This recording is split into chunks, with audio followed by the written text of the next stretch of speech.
बहू, मुझे अपने कमरे में बिल्कुल नींद नहीं आ रही है। आज रात तो मैं तुम्हारे कमरे में ही सोऊंगी। इतना कहकर शारदा जी अपनी बहू अंजलि के सजे सजाए बिस्तर पर आकर जम गई। अंजलि बेचारी परेशान हो गई। उसने बेबसी से अपने पति आदित्य की ओर देखा। आदित्य ने अपनी माँ को समझाते हुए कहा, माँ, यह आप क्या कर रही हैं? अगर आप यहाँ सोएगी तो हम कहाँ सोएंगे? आखिर कोई बात तो होगी। शारदा जी मुंह बनाकर बोली, मुझे नहीं पता। मुझे अकेले बहुत घबराहट हो रही है। तू बहू को यहीं रहने दे और तू मेरे कमरे में जाकर सो जा। अकेले में मुझे डर लगता है बेटा। पता नहीं रात में मेरी तबीयत बिगड़ जाए तो कोई पास तो होना चाहिए। उस कमरे में मुझे अजीब अजीब आवाज़ें भी आ रही थी। आदित्य ने एक ठंडी आह भरी और अपना तकिया उठाकर बगल वाले कमरे में चला गया। अंजलि ने भी सोने की कोशिश की, लेकिन सास के इस बर्ताव ने उसकी नींद उड़ा दी थी। वह दिन भर घर के कामों में थक चुकी थी, पर अब उसे समझ नहीं आ रहा था कि उसकी सास आखिर चाहती क्या है। कल रात भी शारदा जी ने पेट दर्द का बहाना बनाया था और अंजलि को रात भर अपने पास बिठाए रखा था। शारदा जी तो दिन भर सोकर अपनी थकान मिटा लेती थी, लेकिन अंजलि का पूरा दिन रसोई और घर की साफ सफाई में निकल जाता था। आज की रात भी बर्बाद होते देख अंजलि को बहुत गुस्सा आ रहा था। उसे अब लगने लगा था कि उसने अपनी सास को गांव से यहाँ बुलाकर शायद बहुत बड़ी गलती कर दी है। वह सोचने लगी कि ऐसी ही हरकतों की वजह से अक्सर बहुएं अपनी सास के साथ रहने से कतराती है। जैसे तैसे सुबह हुई। अंजलि अब अपने पति के साथ अकेले वक्त बिताने के लिए तरस रही थी। जब वे दोनों अकेले रहते थे तो उन्हें पूरी प्राइवेसी मिलती थी। कभी बाहर घूमने जाना तो कभी देर रात तक बातें करना। लेकिन पिछले 2 महीनों से तो जैसे उनकी निजी जिंदगी खत्म ही हो गई थी। एक हफ्ते तक जब यह सिलसिला थमा नहीं, तो रविवार के दिन अंजलि ने एक बड़ा फैसला लिया। उसने अपना सूटकेस पैक किया और घर से बाहर निकलने लगी। उसे इस तरह जाते देख शारदा जी हैरान होकर बोली, अरे बहू, कहाँ की तैयारी है?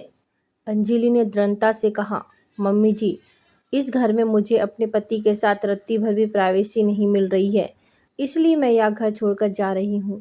मुझे अब यहाँ नहीं रहना। यह सुनकर शारदा जी का पारा चढ़ गया। वे गुस्से में बोली, बहू, इतनी छोटी सी बात पर घर छोड़ दोगी? समाज में तुम्हारी कितनी बदनामी होगी, कभी सोचा है?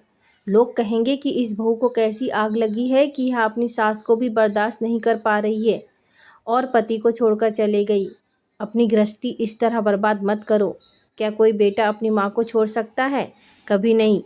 लोग तुम्हें ही गलत ठहराएंगे।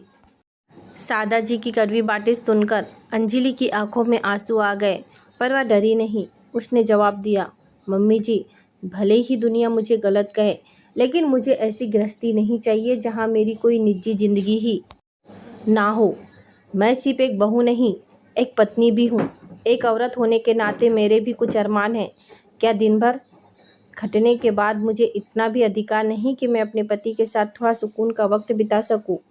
शारदा जी ने अपने कान बंद कर लिए और चिल्लाई, बस कर बहू, कैसी बेशर्मी भरी बातें कर रही है। मुझे तो अंदाज़ा भी नहीं था कि तू इतनी निर्लज्ज निकलेगी। अंजलि व्यंग से मुस्कुराई और बोली, वाह मम्मी जी, मैं बेशर्म हूँ।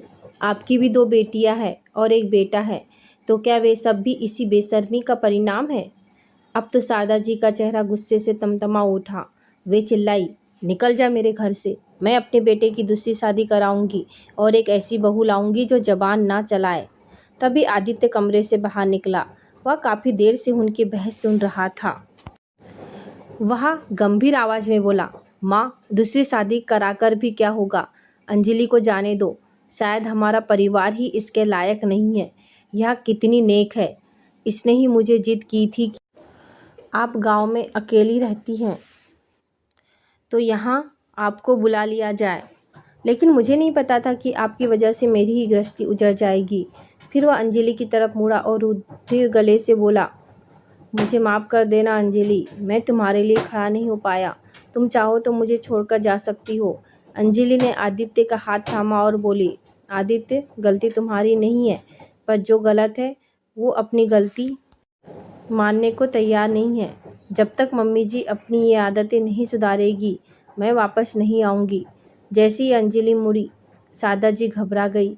उन्हें लगा कि अगर बहू सच में चली गई और बाहर जाकर सबको सच बता दिया तो समाज में उनकी क्या इज्जत रह जाएगी, क्योंकि मन ही मन वे जानती थी कि वे सिर्फ बहाने बनाकर उन्हें परेशान कर रही थी। वे आदित्य से बोली, आदित्य, तू अपनी पत्नी को समझाता क्यों नहीं? इसे कंट्रोल में रखना नहीं आता क्या? आदित्य ने तंज कसा, माँ, जब आप हमें साथ रहने ही नहीं देती तो मैं उसे क्या समझाऊं? मैं तो चाहता था कि वह दिन भर की थकान के बाद मेरे पास सुकून से बैठे, ताकि अगले दिन फिर से आपकी सेवा कर सके। लेकिन आपको तो हमारी प्राइवेसी खराब करने में मज़ा आता था। अब देख लीजिए आपको क्या करना है। सादा जी की धड़कनें तेज हो गई। वे झट से आगे बढ़ी और अंजलि का हाथ पकड़ लिया। वे बोली, तू कहीं नहीं जाएगी बहू, घर की इज्जत का सवाल है। वैसे तो मैंने कुछ गलत नहीं किया, पर अगर तुम लोग यही चाहते हो तो ठीक है, मैं अपनी हार मानती हूँ। आज के बाद मैं तुम दोनों के बीच कभी नहीं आऊँगी। ये देखो, मैंने अपने कान पकड़ लिए। अब तो खुश हो ना? सादा जी पैर पटकती हुई अपने कमरे में चले गई। अंजलि ने पीछे मुड़कर देखा तो आदित्य मुस्कुरा रहा था। वह अपना सामान वापस रखने कमरे में आई। आदित्य ने उसकी हथेली थामी और कहा, अंजलि, जो कदम मुझे उठाना चाहिए था वह तुमने उठाया। मैं देख रहा था कि जब भी हम साथ होते माँ का चेहरा उतर जाता था। अब शायद उन्हें समझ आ गया होगा। अंजलि मुस्कुराई और बोली, मैं अपने सारे फर्ज निभाऊंगी, पर पति पत्नी के रिश्ते की मर्यादा और प्राइवेसी भी ज़रूरी है। सादा जी को उस दिन समझ आ गया कि बहू को कमज़ोर समझना उनकी बड़ी भूल थी। उस दिन के बाद से उन्होंने जानबूझकर परेशान करना बंद कर दिया और घर में फिर से खुशियाँ लौट आई। तो दोस्तों, क्या आपको लगता है कि अंजलि ने घर छोड़ने की जो धमकी दी वह अपनी प्राइवेसी बचाने के लिए सही थी? क्या हर सास को अपने बेटे बहू के निजी समय का सम्मान नहीं करना चाहिए? अपनी राय हमें कमेंट में ज़रूर बताएं। अगर कहानी पसंद आई हो तो इसे लाइक करें और चैनल को सब्सक्राइब करना ना भूलें। धन्यवाद।